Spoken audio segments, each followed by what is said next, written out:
முதல் வாசகம். என் ஆண்டவரே, நீர் என்னை வழி நடத்த நான் யார்?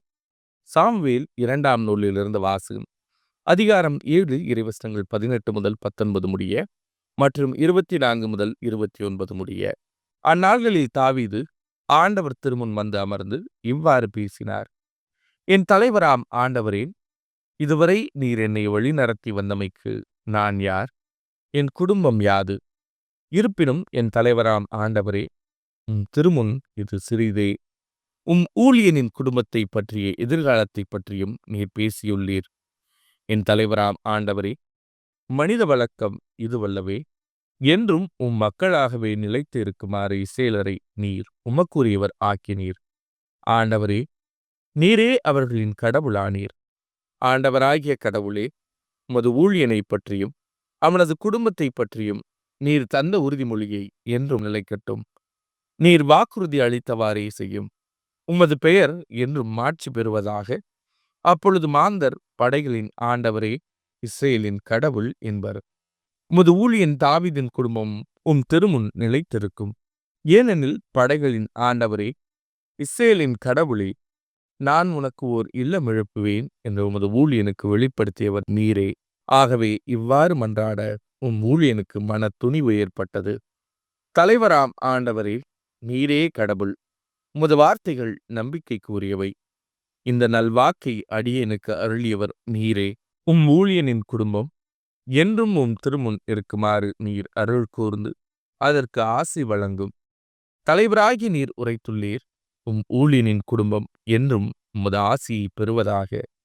இது ஆண்டவரின் அருள்வாக்கு. இறைவா, உமக்கு நன்றி. பதிலுரை பாடல்.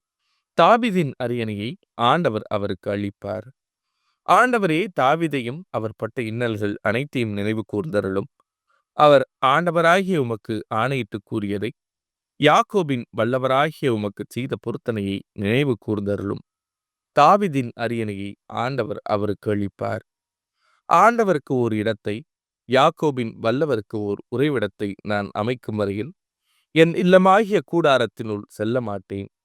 படுப்பதற்காக என் மஞ்சத்தில் ஏற மாட்டேன். என் கண்களை தூங்க விடமாட்டேன். என் இமைகளை மூட விடமாட்டேன் என்று அவர் சொன்னாரே. தாவீதின் அரியணையை ஆண்டவர் அவருக்கு அளிப்பார். ஆண்டவர் தாவீதுக்கு உண்மையாய் ஆணையிட்டு கூறினார். அவர் தம் வாக்குறுதியினின்று பின்வாங்க மாட்டார். உனக்கு பிறந்த ஒருவனை அரசனாக ஏற்படுத்தி உன் அரியணையில் வீற்றிருக்கச் செய்வேன். தாவீதின் அரியணையை ஆண்டவர் அவருக்கு அளிப்பார். உன் மைந்தர் என் உடன்படிக்கையையும் நான் அவர்களுக்கு கற்பிக்கும் என் நியமங்களையும் கடைப்பிடித்தால் அவர்களுடைய மைந்தரும் என்றென்றும் உன் அரியணையில் வீற்றிருப்பர். தாவீதின் அரியணையை ஆண்டவர் அவருக்கு அளிப்பார். ஆண்டவர் சீயோனை தேர்ந்தெடுத்தார். அதையே தம் உறைவிடமாக்க விரும்பினார். இது என்றென்றும் நான் இளைப்பாறும் இடம். இதை நான் விரும்பினதால் இதையே என் உறைவிடமாக்குவேன். தாவீதின் அரியணையை ஆண்டவர் அவருக்கு அளிப்பார். நற்செய்திக்கு முன் வாழ்த்துளி. அல்லேலூயா, அல்லேலூயா. என் காலடிக்கு வாக்கே விளக்கு, என் பாதைக்கு ஒளியும் அதுவே. அல்லேலூயா. நற்செய்தி வாசகம். எந்த அளவையால் அளக்கிறீர்களோ அதே அளவையால் உங்களுக்கும் அளக்கப்படும். மார்க் எழுதிய தூய நற்செய்தியிலிருந்து வாசகம். அதிகாரம் 4 இறைவசனங்கள் 21 முதல் 25 முடிய.